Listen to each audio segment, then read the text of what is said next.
여러분의 눈 건강 괜찮으신가요? 특히 건조한 겨울만 되면 저는 눈이 건조해 고생을 하는데요. 무엇 때문에 눈 건조가 생기고 또 어떻게 하면 나아질 수 있는지 살펴보도록 하겠습니다. 안녕하세요. 생활 속 알찬 건강 정보 건강아이입니다. 하루 종일 스마트폰을 쥐고 컴퓨터 작업을 하다 보면 눈이 뻑뻑해지고 이물감이 들어서 금방 피곤해지는데요. 특히 요즘처럼 추운 날씨에는 그 불편함이 더욱 커지곤 합니다. 현대인이라면 겪고 있는 흔한 문제이기도 합니다. 혹시 내가 안구건조인지 같이 한번 체크해 보겠습니다. 이 체크리스트는 질병관리청에서 만든 안구건조증 체크리스트입니다. 1. 눈에 모래알이 들어간 듯 이물감이 있다. 2. 눈꺼풀이 무겁고 머리까지 아픈 것 같다. 3. 눈이 자주 출혈된다. 4. 잘 쓰던 콘택트 렌즈에 문제가 발생한다. 5. 자고 나면 눈꺼풀이 들러붙어 잘 떠지지 않는다. 6. 건조한 곳이나 오염이 심한 곳에서 가끔 눈이 화끈거린다. 7. 장시간 독서, 컴퓨터 작업이 어려워진다. 8. 빛에 비정상적으로 예민해지고 심한 통증이 느껴진다. 9. 눈이 쏟아지거나 빠지는 느낌이 든다. 10. 눈부심이 있으면서 눈이 자꾸 감긴다. 여러분은 몇 가지가 해당되시나요? 안구 건조는 초기에는 치료가 쉽지만 방치하면 각막염 등 합병증은 물론 시력까지 영향을 끼칠 수 있으니 괜찮겠지 하고 넘기지 마시고 꼭 적절한 치료를 받으시길 바랍니다. 그럼 왜 이렇게 눈이 건조한 이유는 무엇일까요? 제가 살펴보니 크게 두 가지로 원인을 생각해 볼 수 있었는데요. 첫 번째 이유, 눈물을 잘 못 만들어내기 때문입니다. 두 번째 이유, 눈물이 잘 마르기 때문이었습니다. 영양 상태, 스트레스, 항히스타민 등의 약물 복용, 노화, 쇼그렌 증후군 등의 질병으로 눈물을 만들어내지 못하는 것이 첫 번째 이유입니다. 두 번째로 눈물이 잘 마르는 이유는 기름막 코팅이 충분하지 않기 때문입니다. 우리 눈의 눈물막은 각막에 눈물막이 덮여 있는데요. 점액층, 수성층, 지방층으로 이루어집니다. 계단처럼 딱 나눠진 것이 아니라 모호하게 되어 있다고 해요. 그래서 각막 쪽에 가까운 점액층은 결막의 술잔세포에서 분비되는 점액이 가장 많고 바깥쪽인 지방층은 눈꺼풀의 마이봄샘에서 분비하는 지방으로 기름막을 형성하게 됩니다. 그런데 컴퓨터, 스마트 기기의 과도한 사용으로 눈의 깜빡임이 줄어들면서 기름막 코팅이 부족하게 되는 것이죠. 그렇다면 우리는 눈물을 잘 만들어내고 기름막 코팅을 해줄 수 있는 생활 습관을 들인다면 안구건조로 인한 불편함을 해소할 수 있겠죠. 그래서 안구건조 증상을 집에서 꾸준히 하면 개선할 수 있는 생활 습관 4가지를 가져왔습니다. 아무리 시간이 없어도 무조건 해야 하는 첫 번째 습관은 바로 눈 깜빡이기입니다. 앞서 마이봄샘에서 기름 성분으로 기름막을 코팅한다고 말씀드렸죠? 그런데 눈 깜빡임을 소홀히 한다면 아무 소용 없기 때문입니다. 적어도 1분에 10에서 12회, 즉 4에서 5초에 한 번씩 눈을 완전히 감았다 뜨는 것을 권장합니다.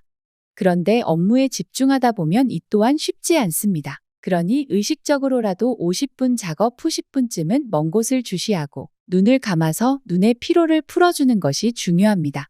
여기서 가장 중요한 것은 눈을 완전히 감았다 뜨는 것입니다. 이렇게 눈을 완전히 감고 뜨는 것, 눈 깜빡임으로 기름막 코팅을 해준다면 가장 좋은 습관을 갖게 되는 것입니다. 그 다음 두 번째로 아침 저녁으로 눈꺼풀을 청소해줘야 합니다. 아침에 일어나서 약 5에서 10분간 눈 위에 따뜻하게 약 40도의 수건으로 온찜질을 합니다. 그리고 깨끗하게 씻은 손으로 마이봄샘을 마사지해줍니다. 윗눈꺼풀에서는 위에서 아래로, 아래 눈꺼풀은 아래서 위로 살살 눌러주세요. 특히 아이라인이나 속눈썹 메이크업을 자주 하는 분 또는 누런 기름이 나오는 분들은 이 피지선이 막혀있는 경우가 많습니다. 그런 경우 인공 눈물을 떨어뜨린 면봉으로 눈꺼풀에 위치한 살살 닦아내줍니다. 위아래 눈꺼풀 모두 닦아내되 안쪽에서 바깥쪽으로 살살 닦아내면 됩니다. 그럼 막힌 기름이 배출되면서 순환이 이루어지고 눈이 한결 가벼워지게 됩니다. 자기 전 세수를 할 때도 똑같이 온찜질 후 마사지와 청소를 해주면 됩니다.